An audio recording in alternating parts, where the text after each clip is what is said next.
त्याप्रमाणे यावर्षी सुद्धा जरी आपली थोडीशी अंतराची जागा जरी तुम्ही पावसाच्या वरतीने भरतीमुळं काही अडचण आली तरी पण आपल्या सकाळचा ज्ञानी वारकऱ्यांच्या शिबिराला जो नाश्ता आहे तो आमच्या गायके परिवाराकडूनच आहे आणि त्यांनी स्वतः इथे येऊन संपूर्ण व्यवस्था बाजूच्या आपल्या जिथं आपलं रात्रीचं भोजन झालं तिथं केलेले त्याबद्दल मी त्या अन्नदात्याला धन्यवाद देतो.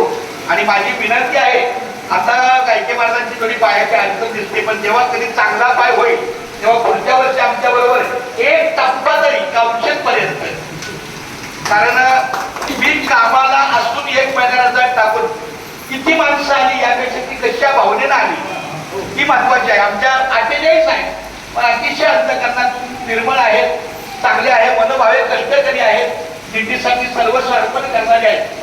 हा असे म्हणजे संख्या मोजून आहे आपण. आता 48 नाही, हे 49वे वर्ष आहे. हा, मग वर्षाला एक जरी वाढला तरी समाधान आहे. आणि पुढच्या वर्षी आपल्या दिंडीला 50 वर्ष होत आहेत. आमचं 50वा हिरा आमचे शांताराम नाईकेच मारत असते. त्यांना उदंड आयुष्य मिळो हीच माऊलींची प्रार्थना. धन्यवाद रामकृष्णारी, त्यांचा मुलगा, आमची सगळा गायके परिवार. खूप खूप धन्यवाद रामकृष्णारी. विठ्ठल केशवा गोविंद माधव.